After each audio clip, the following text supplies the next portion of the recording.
Water can be both refreshing and relaxing, and it's also a great setting for doing your yoga practice. My guest, Christa Fairbrother, helps people all over the world get in the pool and experience the benefits of a land-based yoga practice without having to get on and off the ground, sweat, or join a gym.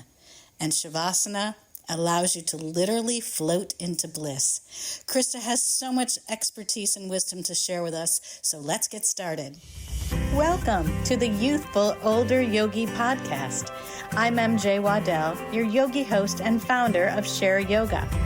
I've been practicing, teaching, and loving yoga for over 25 years. I'm an advocate of movement, creativity, and staying healthy in mind and body after 50. And so are my guests. It's never too late to start, and there's a lot of healthy years ahead. So let's start now. Hi, everybody, and thank you for tuning in to the Youthful Older Yogi. I'm MJ Waddell, creator and founder of Share Yoga, and I'm so glad you're listening or watching the podcast today. I have a celebrity guest, Christa Fairbrother. She is a water yoga coach and trainer, and she's very passionate about helping people get fit and healthy, even if they live with chronic illness. She is a recognized expert in water yoga. She is a published award-winning author, which we'll get to in a bit. And what I love about her most is she's extremely educated on the whys, the hows, and the benefits of water yoga.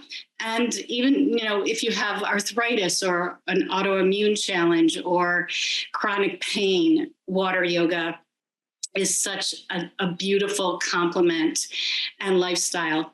So Christa, thank you so much for being here. And one other thing I want to mention before we start is that I love your mantra, which is yoga is better when wet. Thank you. I appreciate being here. Good. Thank you. And also another thing, I highly recommend Christa's training. I was fortunate enough to take it this past May. We both live in Florida on opposite coasts. And fortunately, I'm now teaching two water classes a week. And it has just enhanced my teaching and also my well-being. So thank you so much for that, Christa. Yeah, I'm glad to hear it. Yeah. So let's just start right at the top. Can you tell us how your yoga journey started? Sure. Yoga journey. That does out myself with my age and everything. So about 30 years ago, I was a professional farrier. So for someone who does not know what that is, it's somebody who puts horseshoes on horses. Machines don't do that. It takes a person to really hard on your body. And I'd heard from somewhere, this was in the early 90s, yoga's good for your back. You should do yoga. I lived on an island in the Pacific Northwest at the time. And coincidentally, when I started looking into yoga, we had a person who had owned the Seattle School of Yoga, was a very prominent Iyengar yoga teacher who had semi-retired to the island and was offering classes. And not being a yogi, I didn't realize in the beginning her prominence, but I was really blessed to be able to work with someone of that caliber. And so I started taking weekly classes, and it was this yoga thing is kind of all right. And so I developed a personal practice. So I would do yoga before I went to work in the morning. And I was a farrier for about 10 years, went to graduate school in England, kept doing yoga, moved to Florida, had a couple kids, kept doing yoga. And then finally I decided, well, after 20 years, maybe this yoga thing is important enough to me. I should do yoga teacher training. At the time, it was just for myself, thinking, well, it would help me deepen my practice, as many people will go to yoga teacher training for. And in the middle of that training, I had a change in my health status. I went into yoga teacher training being diagnosed with systemic lupus erythematosus, which is an autoimmune disease that can attack basically anything in your body. It's not one of the really great ones to have. However, I found out that I actually had a much rarer form of connective tissue disease, which is called mixed connective tissue disease. And so I also, and how it expresses in me, had rheumatoid arthritis. And it really explained a lot of symptoms I had since I was a kid. And basically realized I had been self-managing myself and my disease with my yoga practice. When I was a farrier, it's at the Pacific Northwest, so I'm outside in barns, I'm cold, I'm getting wet. And that's what actually drove me from doing it, is I was feeling like I wasn't physically capable of doing it anymore, which that health diagnosis really explained. Mm-hmm. And so that journey really inspired me to become a teacher, not just somebody who practiced, but be able to share the practice with other people who lived with autoimmune and connective tissue problems. And in pursuing the teacher training for yoga for arthritis, I met a fellow Florida yogi who just casually mentioned at dinner, oh, we have this wine and yoga night at the pool once in a while.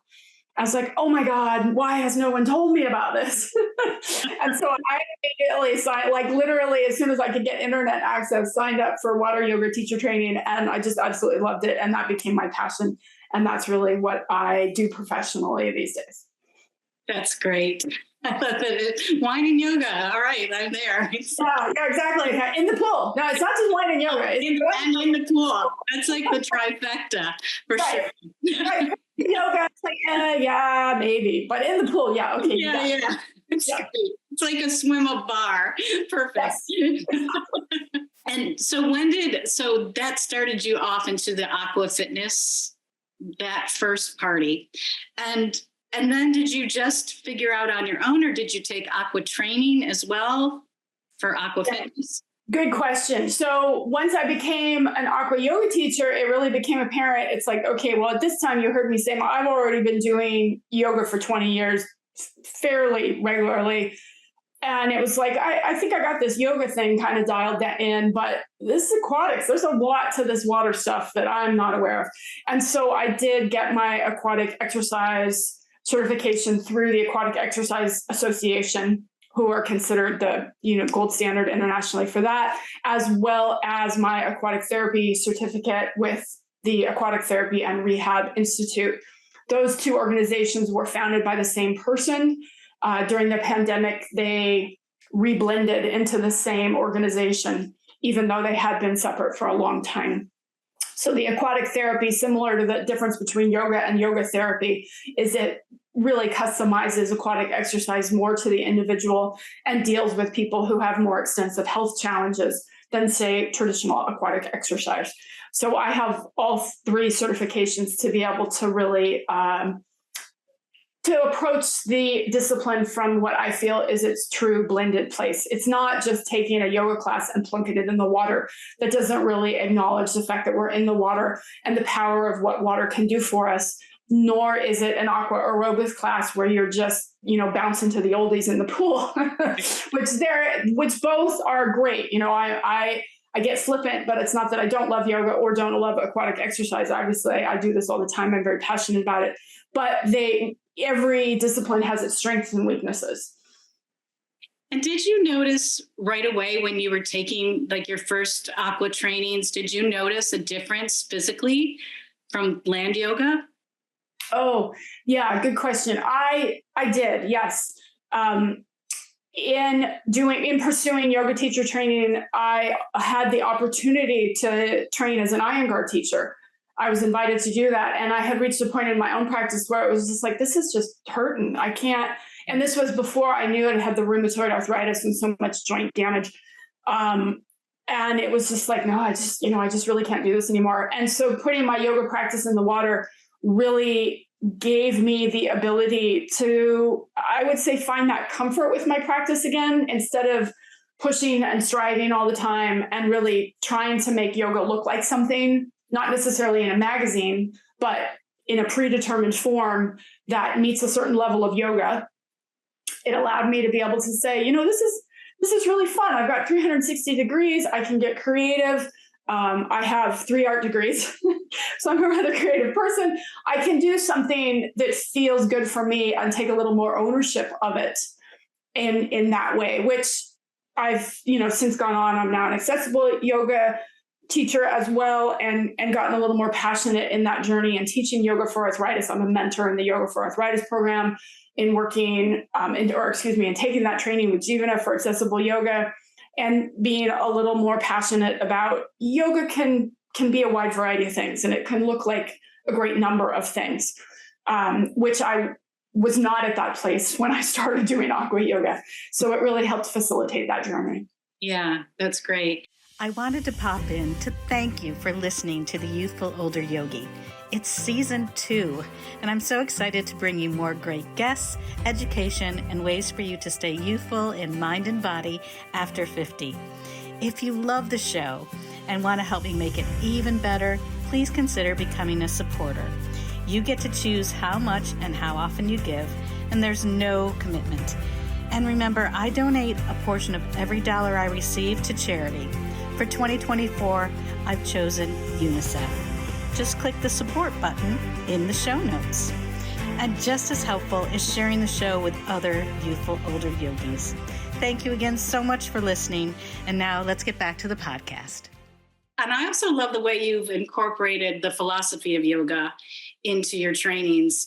So it's not just, we're just going to do warrior 2 into reverse warrior and things like that. You really do sprinkle in the philosophy. It's like little droplets of water, which anyone can digest, because a lot of people, they're not even interested in the philosophy. They're just interested in the, how it makes them feel or whatever. So, and so sprinkling those droplets into your trainings, if other people aren't familiar with that, could you talk just a little bit more about how you do that? Let's just just choose a yama or a niyama and how you would sprinkle in that as you're doing your class.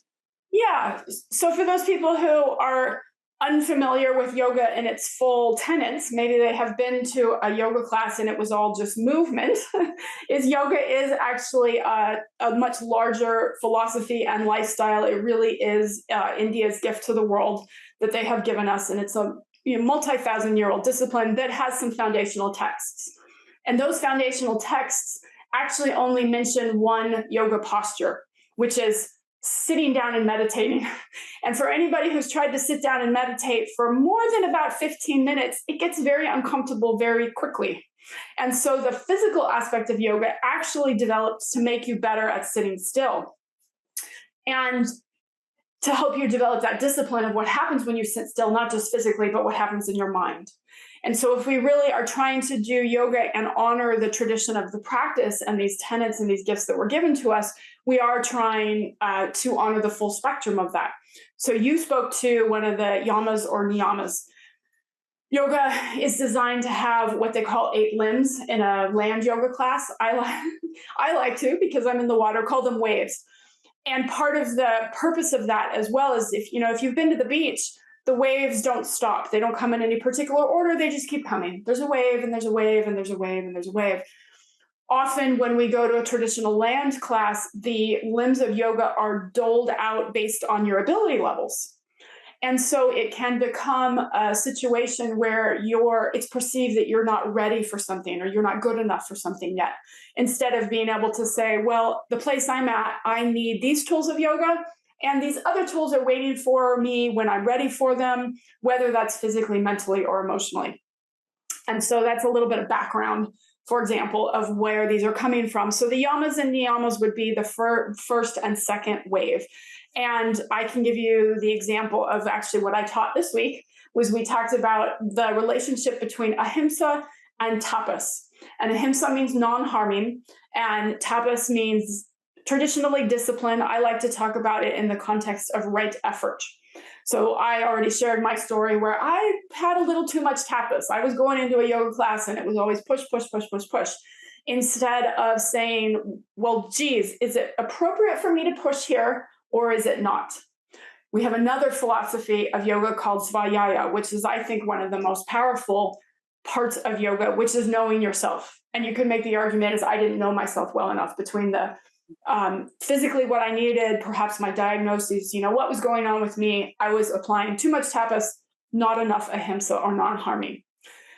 So if we think about this idea of how can I practice yoga with the right amount of effort for me? What am I prepared to show up with today? And that can vary considerably day to day. That's the place I should be working from. Ahimsa, which means non-harming, does not mean lazy and dialing it in. It means, because it is that imbalance with tapas, it means that I'm working in a way that, tomorrow I'm going to feel glad that I practiced and feel good compared to like, oh, wow, I really pulled something or something popped and now I'm really not feeling good. And that svadhyaya, or knowing yourself, is what allows me to walk that narrow tightrope of what's going to be appropriate. So a little example of how that would play out. Yeah, I love it. It really transfers to whatever discipline you're in. I think, you know, we do live in a society where there's a lot of push to Yeah. do better, to have more. If you're not working hard enough, you're lazy or whatever they want to say you are. So I really love how you sprinkle that in. So there's so many people that live with chronic illness, including yourself, and you're very open with your health conditions and diagnose. And you did send out an email recently that I wanted to talk a little bit about, if you're okay talking about that. And you labeled yourself as disabled. And what made you share this and with the community, and what can we learn about those that are disabled when they don't appear to be disabled? Yes. So I invite anybody who is perhaps, seeing us on screen and recognizing that I'm not using any mobility aids. I'm talking to you on this podcast. I'm standing. I'm not using any mobility aids. I encourage anybody to read the ADA definition of what it is to be disabled, because we definitely have this perception that disability is only someone perhaps that uses a wheelchair or a mobility aid, when really it can be a vision disability, it can be a hearing disability. It is one or more bodily function is impacted to the point of it alters your daily life and your ability to cope in a daily life. And frankly, I long since passed that with my health status. And in terms of why I shared, is I felt that I was getting a little dishonest, in the sense of, I say I have these diseases and I present myself as doing all this yoga in the pool. You spoke to, oh, well, I did that training with me in May. And a lot of people see me do this and think, well, really, how can she have this? And I would answer, well, much of what I do, I owe to pharmacopoeia, which is great that is available to me, but it also is falsifying the situation a little bit, in the fact that, if I'm presenting myself as doing aqua yoga all weekend and it takes a pile of steroids to get me there, that's really not that healthy. And so it really, why I shared, is I'm clearly working through these ableist designations myself. Mm-hmm. And I thought it was important to be able to show what invisible disabilities are about. That comes up fairly regularly within the lupus and rheumatoid arthritis world, in terms of what it is to have an invisible disability. And that's often what some of the autoimmune diseases and some of these other diseases that cause you to say, okay, well, it's 3:00. I have to take a nap. I mean, it's like, I am going to be hazardous. There's been many situations where I have been hazardous enough where I quit driving for a week because I didn't feel comfortable, things like this, which if we don't talk about, people don't realize. And you mentioned I'm open about my diagnoses. And I think in the yoga world, we don't do enough to challenge those ableist perspectives. There are yogis out there who will say, well, if you did enough yoga, you wouldn't have X diagnosis. Or if you did enough yoga, you wouldn't need X medication. Or if you embraced the full spectrum of yoga and became vegan, then you wouldn't have all this going on with you. And the reality is we live with what we live with. We're full people. Yoga is a tool to help us live better lives. It is not some miracle health thing.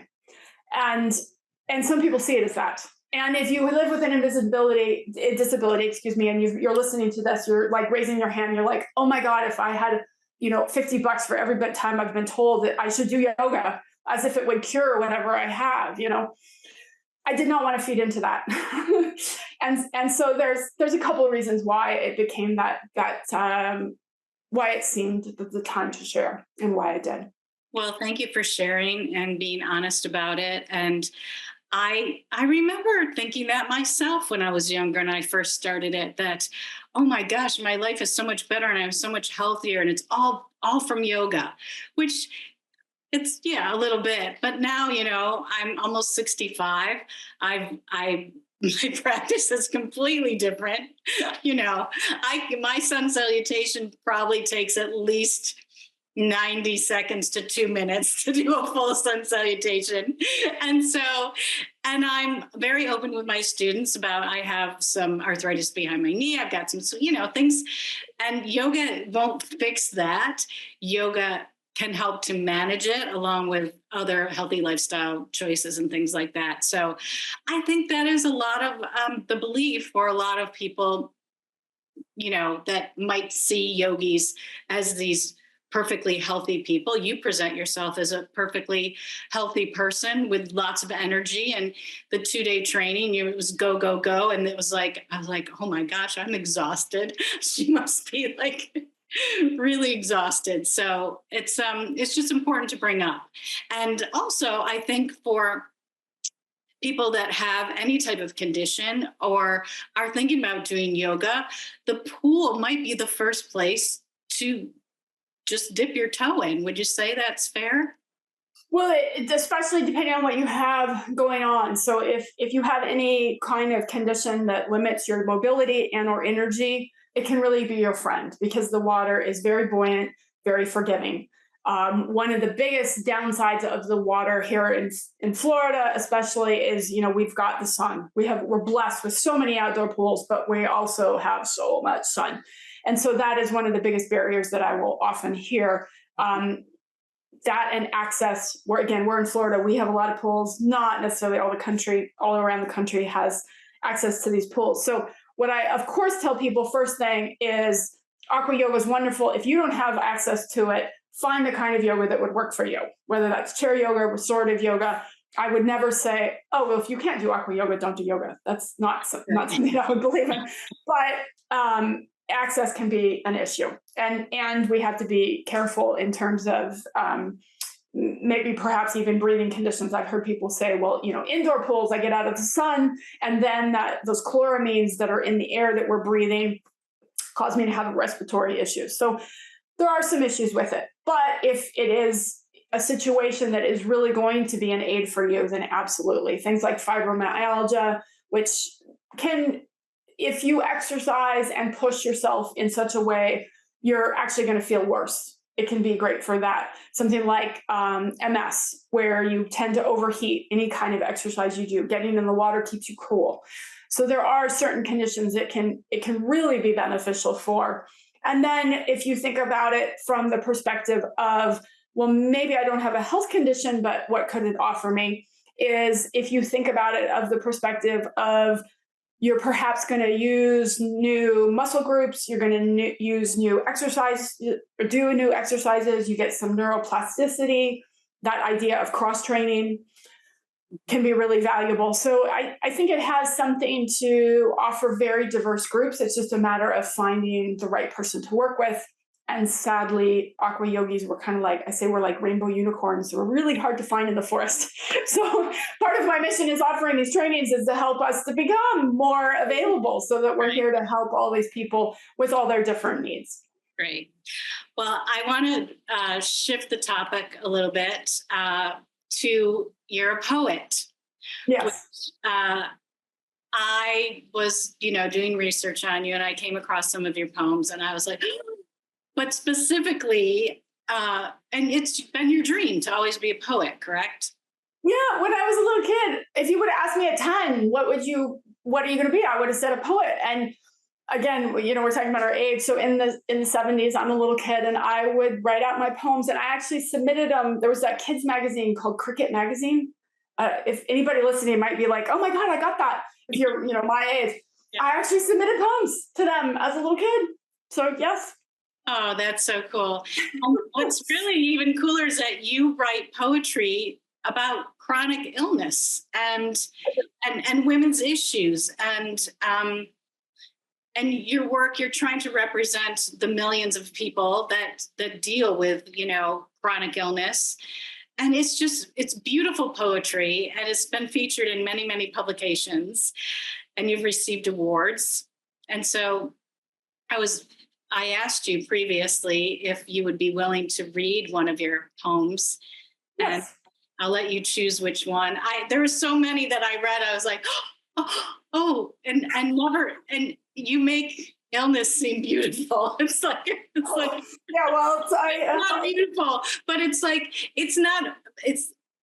I think what it was a knowing. I think there was one poem where you're in a doctor's office or something. It's that knowing that, I have felt that way in that situation. So which poem are you going to read? Yes. So I brought a poem called With Pain.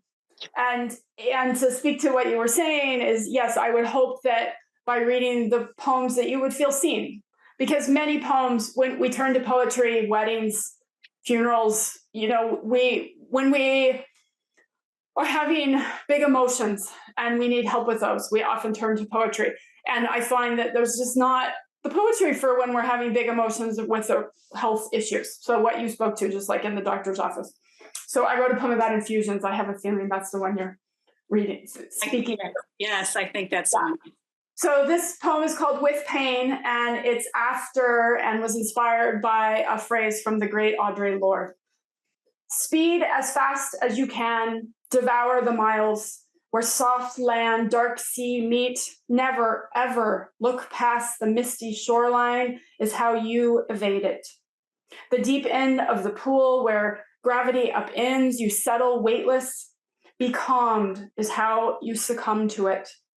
Bring it finger food snacks, pastry dainties, pink shrimp canaps. Stuff its wide open mouth with its own tongue into choking, numb, blind oblivion is how you deal with it.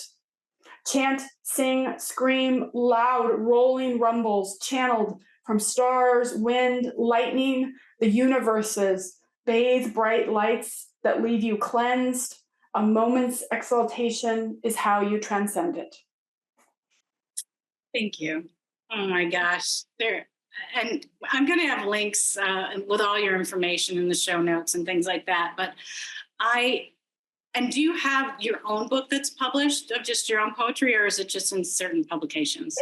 It's just in journals. I have enough pieces. I have a book that I'm looking for a publisher for. So that's, the journey of a poet is slightly different than a yogi, but I have it on submission to different presses, and I would like to have a book published, but we'll see how long it takes to get there. Yeah.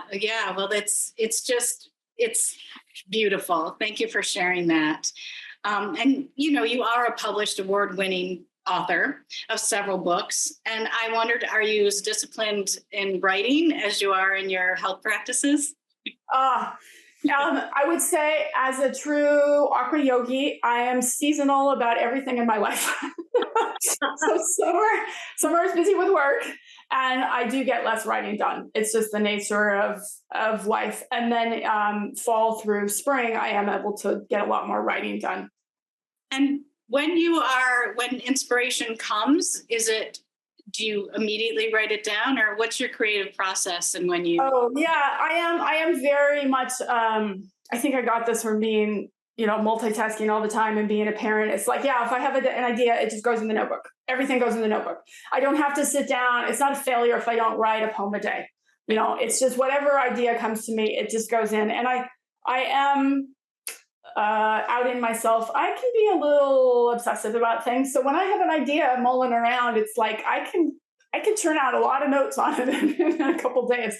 And then that's something that is there for me to go back to when I have more time to really dedicate to organizing it and see, where I want my thoughts to go.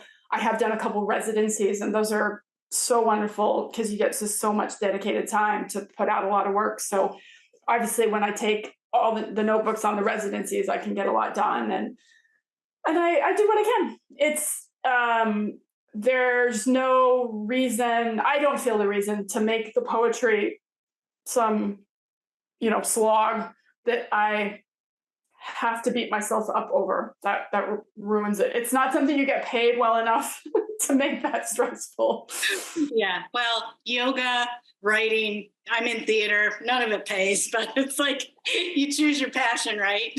Right. So, well, I look forward to that book being published because I can already foresee myself reading a poem before a class.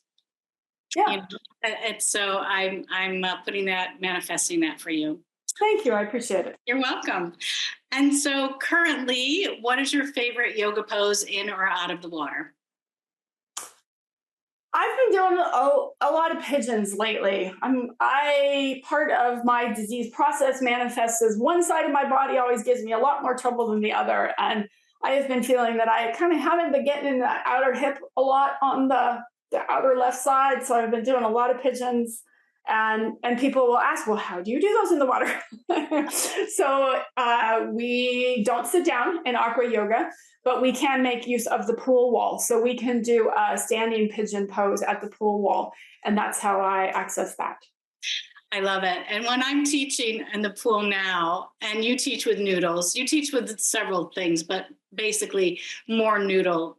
And people listening, I'm talking about the noodles that you get at the dollar store or at your pool supply store. And when I teach now, my students always say, I never knew there was so much you could do with a noodle. And it's so much fun and it's inventive. So yes, pigeon in the water, any pose in the water is beautiful. And for those of you that have never been in the pool, even if you have a pool or access to a pool, I would encourage you to get a couple pool noodles and float on them. It's heavenly. It's so nice. Okay, just a couple more questions, Christa. So how do you feel about moving towards your later years? And aside from the obvious physical changes that we all experience, have you noticed anything that surprises you about moving into your later years? Yeah, I had kids kind of late, so I'm finding it interesting having teenagers while going through menopause. That's kind of an interesting challenge. and parenting has phases. Anybody who's at a different stage of parenting from me, especially with older kids, is going to hear that and chuckle. So each stage of parenting has its phases and challenges. And so it's interesting to be an older parent, with teens. I'm finding that interesting. When they were little, and again, being an older parent, many women are having their kids later these days. So it wasn't that you seemed alone, but it personally feels a little different being an older parent now at this time. So that's definitely something that I wouldn't have known necessarily before. Mm-hmm. And then, yes, the health challenges, those are very real. So that's, the whole joke, youth is wasted on the young, because we don't know how good we have it. And so that is an obvious thing. I do think I'm a little wiser. I'm definitely kinder to myself. I am definitely more empathetic with others. I have been the sort of person that pushes pretty hard, and it is very hard when you're a perfectionist yourself. It is hard to have that grace for others. Mm-hmm. So I'm much better about that these days. Mm-hmm. And as far as your teaching goes and your yoga training and things like that, where do you see yourself going in the future? Do you continue to do this as long as you can, as long as you enjoy it, or do you have any future plans for expanding? Yeah, I don't. Right now, I'm just I'm doing what I'm doing. I joke with my husband, I don't know what I'm going to do when I grow up. I had 3 very different careers.